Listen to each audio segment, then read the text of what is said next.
الحسين عليه السلام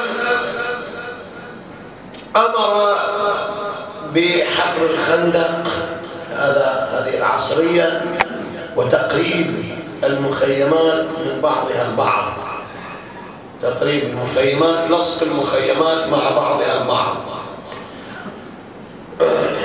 وخطب جمع أصحابه عند غروب هذا اليوم قبل الصلاة، استعدوا لصلاة المغرب، جمعهم وخطب فيهم هذه الخطبة، أثني على الله أحسن الثناء وأحمده على السراء والضراء.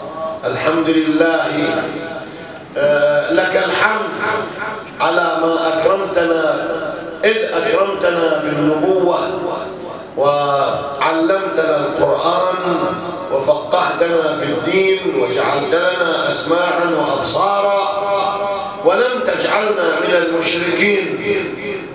أصحابي، إن رسول الله صلى الله عليه وآله أو إن جدي حدثني أنني أساق إلى أرض العراق وأستشهد في أرض يقال لها عمورة.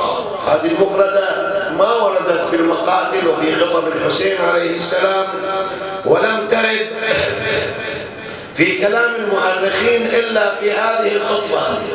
وأساق إلى أرض وأستشهد في أرض يقال لها عمورة أو كربلاء، قال الحسين، أو كربلاء.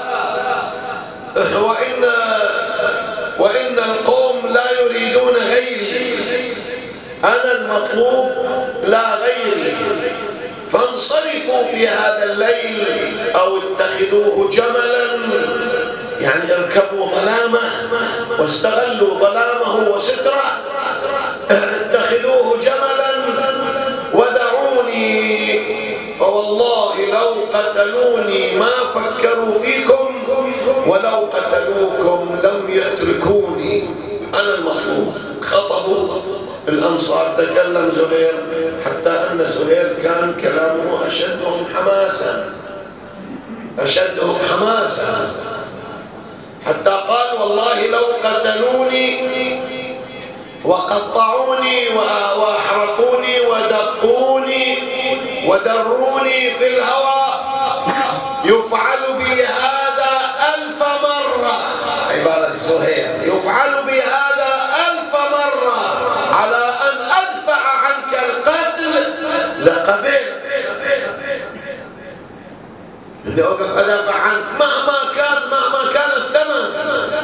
والكل تكلم بمثل ما تكلم به زهير وحبيب ومنير، وتكلم آل البيت من آل جعفر، بعدين آل عقيل، والعباس أول من تكلم للحسين عليه السلام العباس بن أمير المؤمنين، وجزاهم الحسين خير، وقال لهم إذا اعلموا أننا غد كلنا سنقتل، جميعنا سأقتل وتقتلون، ولم يبق أحد من ولدي إلا زين العابدين، حتى ولدي الرضيع يقتل، حتى ولدي الرضيع. وأشار على سيد المقرم قال والقاسم يقتل، لأن هذه الإشارات مهمة في السيرة، مهمة جدا، تجسد لنا يعني شخصيات محورية في واقعة كربلاء. كان الحسين يلهج بها ويشير إليها، وأنت تقتل وحتى القاسم يقتل وولدي الرضيع يقتل، ولم يبقى من ولدي إلا زين العابدين علي بن الحسين، وهو أبو 8 من الأئمة، وهو أبو 8 من الأئمة. وكلام كثير قال لأصحابه هذا اليوم كلاما كثيرا يتعلق حتى بظهور الإمام المنتظر عجل الله فرجه. كان كلام الإمام الحسين عليه السلام اليوم في كربلاء كان غاية من الأهمية، يحتاج إلى وقوف عليه خاص حتى أنه وعدهم بأنهم من الراجعين لما يظهر قائم آل بيت محمد صلى الله عليه وسلم. اللهم صل على محمد وآل محمد. وأخبرهم بأنها لا توجد مدة، ما توجد فترة. الآن غمض عيونكم تفتح بعد ثواني، لأن الزمن ينحدر، الزمن ينحدر. حتى ولو كان هناك عالم برزخ، ما عالم برزخ الزمن نوع من ما مرتبط بالمادة وغير ذلك ينعدم. اليوم يموت الإنسان، بعد 1,000,000 سنة يفتح عينه. 1,000,000 سنة هذه لا تعادل واحد من 1000 من الثانية أساسا. زين، ما فيها زمان، ما في زمان، ما عنده زمان إطلاقا. زين، ووعدهم من ذلك قريب جدا. كل هذا كلام مع أصحابه كانوا يستحقون أن يكلمهم بأهم ما ينبغي أن يطلعوا عليه. هذا بالنسبة للكلام.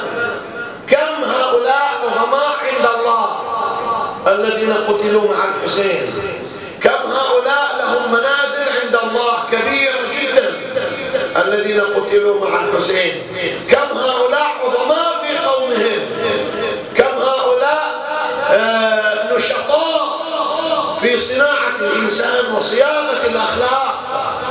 هؤلاء العظماء، ولهذا هذا لا يحظى به كل أحد، بأن الإمام المعصوم يكشف له عن بصره فيرى عالم الجنة، فيرون عالم الجنة ويرون مواقعهم ويرون منازلهم. هذا الشيء ما يراه الإنسان، ما يراه الإنسان، صعب جدا جدا أن يراه الإنسان. هذا الشيء يتكلم عنه الإنسان، يبحث عنه الإنسان ويفكر فيه الإنسان، يفكر فيه الإنسان. فعندما رأى صدقهم فهم إذن يستحقون أن ينالوا هذه الدرجة. أي درجة؟ بأنهم بالفعل كانوا يستأنسون بالموت. خلاص اكتملت شخصياتهم الجهادية.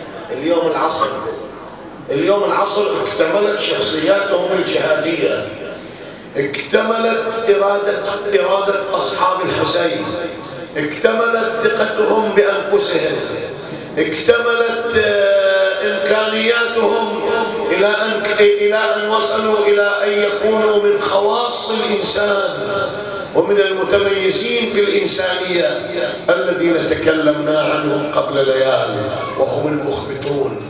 فأصبح أنصار الحسين من المخبتين ومن الراضين ومن الواثقين ومن المطمئنين، فأرواحهم تبعا لروح الحسين التي قال الله تبارك وتعالى فيها: يا أيتها النفس المطمئنة ارجعي إلى ربك راضية مرضية فادخلي في عبادي وادخلي جنتي.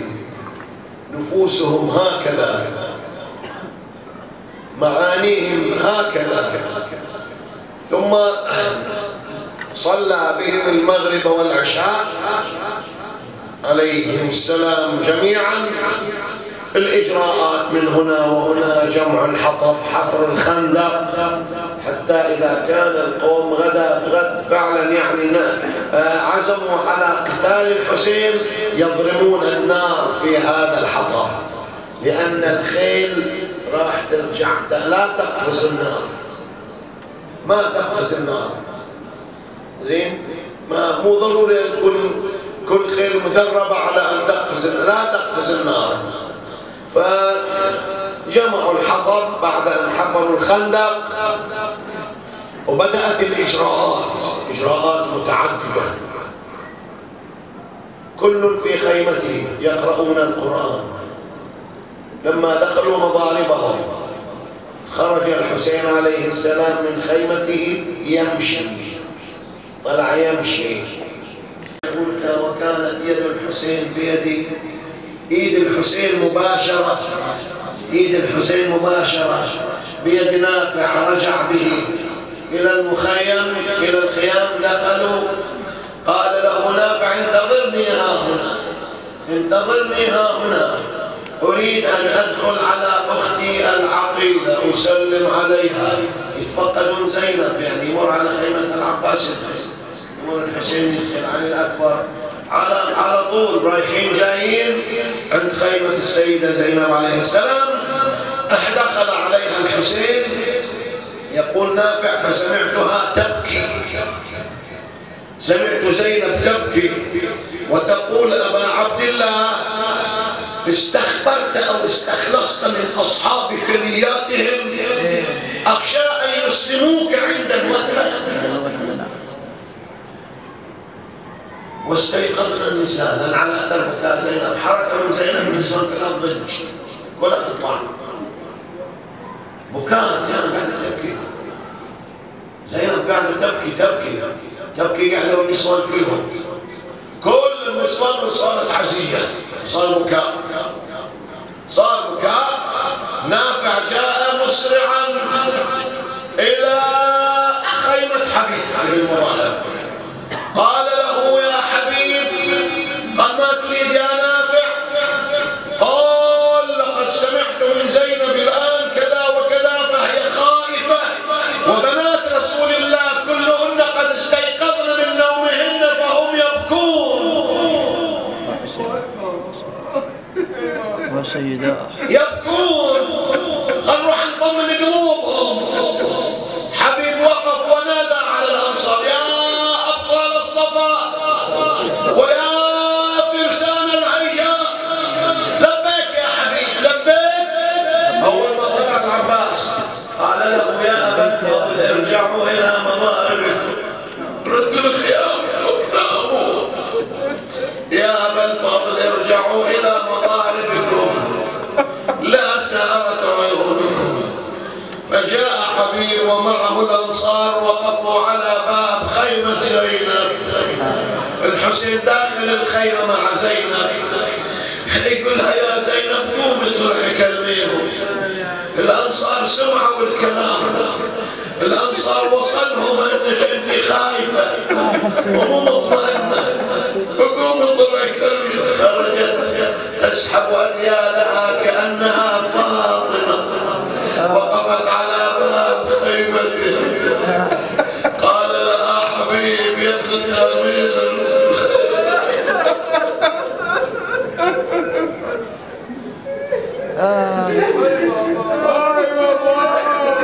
يا ابنة أمير المؤمنين هذه سيوف محبيكم، أبوا أن يغملوها إلا في حناجر أعدائكم، وهذه رماح مواليكم، أبوا أن يركزوها إلا في صدور من أراد لكم البغضاء والعداوة. فخرجنا النساء مع زينب باكيات يقولن حاموا عن بنات رسول الله، لا تقصروا بنصرة هذا الغريب يا غريب يا حسين.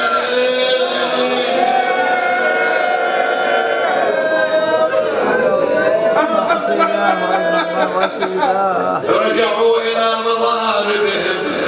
رجع الحسين إلى خيمته. يقول زين العابدين فسمعته وهو يصلح سيفه يقول يا دهر اغفر لك من خليلي، كم لك بالإشراق والأصيل، من ثائر أو طالب قتيل، وكل حي سالك سبيلي، والدهر لا يقنع بالبديل، ولكن الأمر إلى الجليل.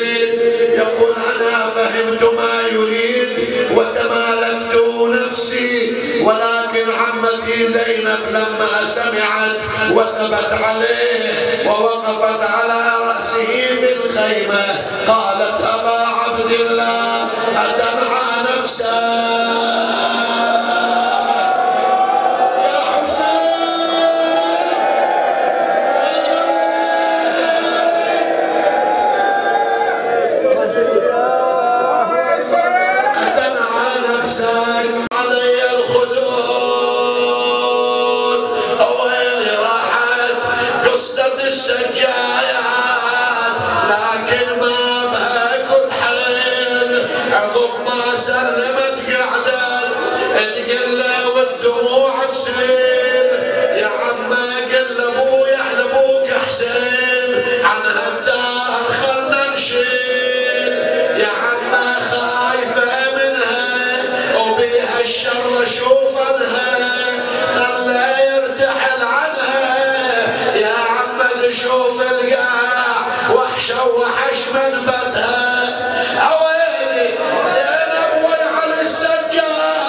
مكسور خاطر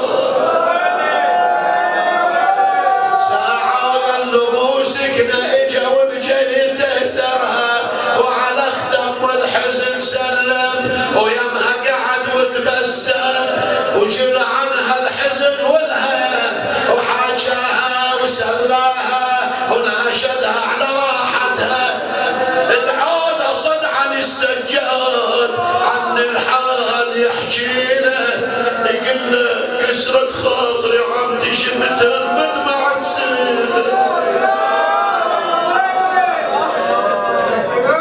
تقلي قل ابوك حسين نريد نشيل الليله تريدك يا بن حامل جار الليله تشيل عن الدار تخاف من الصبح لو صار هاي الخيل والجريمه علينا صار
تحت وسادته.